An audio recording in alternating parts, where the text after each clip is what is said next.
वेदा अपने कदम पीछे की ओर करने लगे क्योंकि कोई आ गया था, कोई ऐसा जिससे वेदा भी डर रहे थे। वेदा, क्या हुआ? तुम पीछे क्यों आ रहे हो? निशांत ने पूछा, जिस पर वेदा कहते, इस जंगल का राजा आ गया। कि तभी उस टूटे पेड़ से कोई तेजी से निकला। उसने वेदा पर सीधा वार किया। वेदा दूर जाकर गिरे। पापा, आप आ गए मुझे बचाने के लिए। वो एंटिटी इतना बोल उस पेड़ के पास गई तो उस पेड़ के पास एक 10 फीट लंबा शख्स आकर खड़ा हुआ, जिसका शरीर काफ़ी लंबा चौड़ा था। बड़ी बड़ी पूंछें थी और आंखों में आग जल रही थी। वेदा समझ गई कि उनका सामना किसी और से नहीं बल्कि उन आदिवासियों के मुखिया से होने जा रहा है। सारे आदिवासी जमीन पर सर झुकाकर बैठ गए और अपने मुखिया की जय जयकार करने लगे। मुखिया ने एक बड़े से पेड़ की टहनी तोड़ी और वार किया निशांत और ऑफिसर सिंह पर। वो दोनों दूर जाकर गिरे। वेदा उठकर आए और उससे लड़ने लगे, पर वो बेहद ही ताकतवर था। वेदा का उसके सामने टिक पाना थोड़ा मुश्किल था, पर वेदा अपनी पूरी शक्तियों का आवाहन करते हैं पर कुछ भी नहीं होता। वो उसके सामने टिक नहीं पा रहे थे। वो वेदा को उठा उठाकर यहाँ वहाँ फेंक रहा था। निशांत और सिंह उसे बचाने आते तो वो भी बीच में पीछे जाते। वेदा को उसने उठाया और एक पेड़ पर जोर से मारा, जिससे वेदा के मुंह से खून निकल आया। वो उसे उठाते हुए अपने कबीले में लेकर जाता है और वहाँ पर वेदा को बहुत मारता है। वेदा के कान से भी खून बहने लग जाता है। उन आदिवासियों के मुखिया ने वेदा को उठाया और ज़मीन पर जोर से पटका, जिससे ज़मीन में गड्ढा हो गया और वेदा का सर किसी चीज़ से टकराया।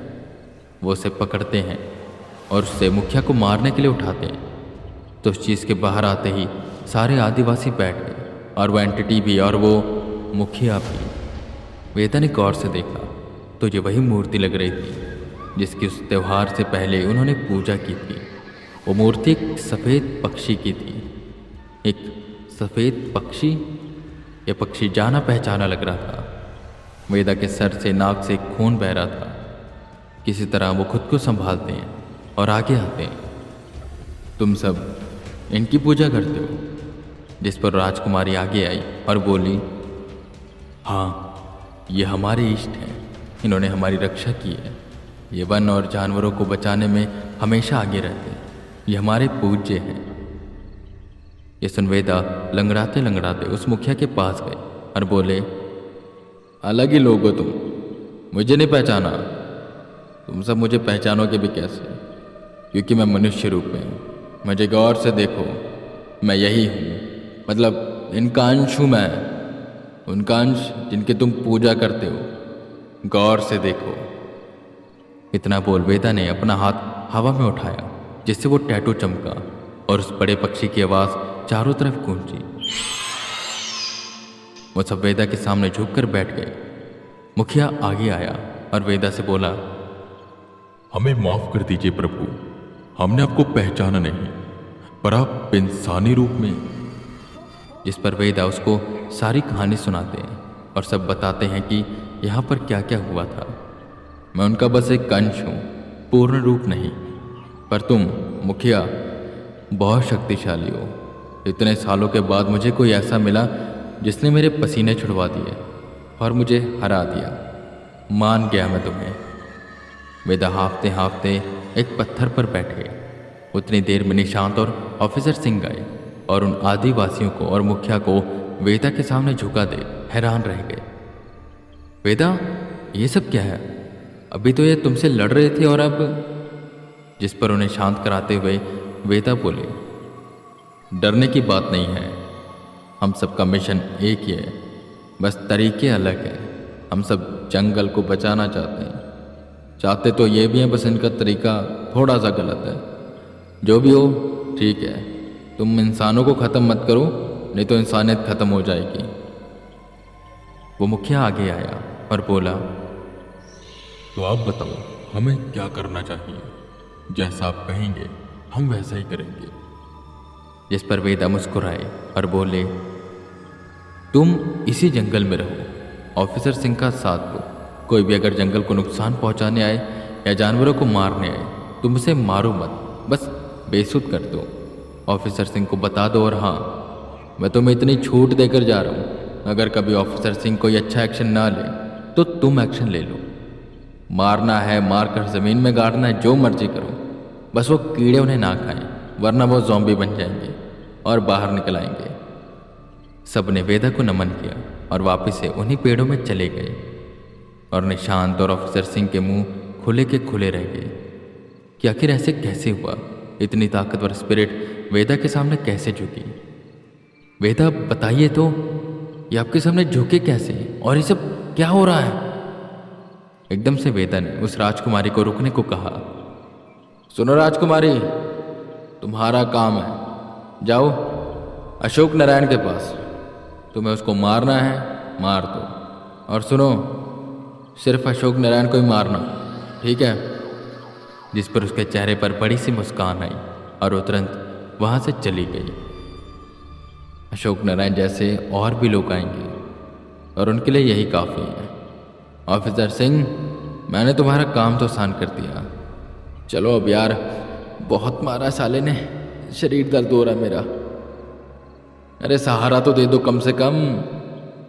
वो तीनों हंसते हंसते ऑफिस जाते हैं और रिपोर्ट्स को साइन करके भेज देते हैं।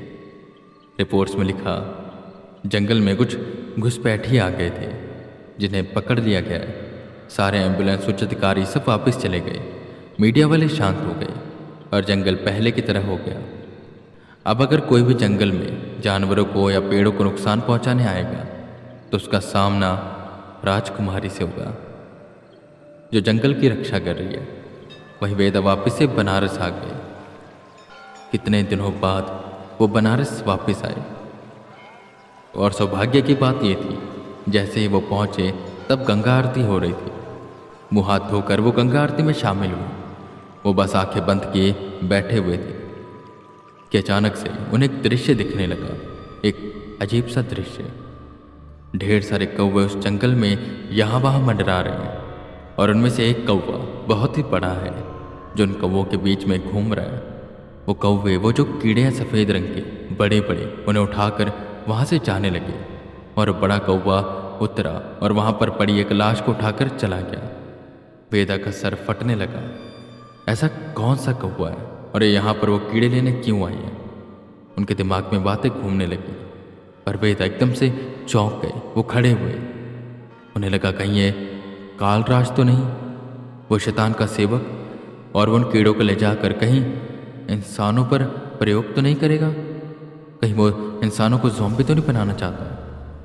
पर यह बस एक हेलुसिनेशन भी हो सकता है, क्योंकि इतने दिनों से वेदा ने आराम नहीं किया था।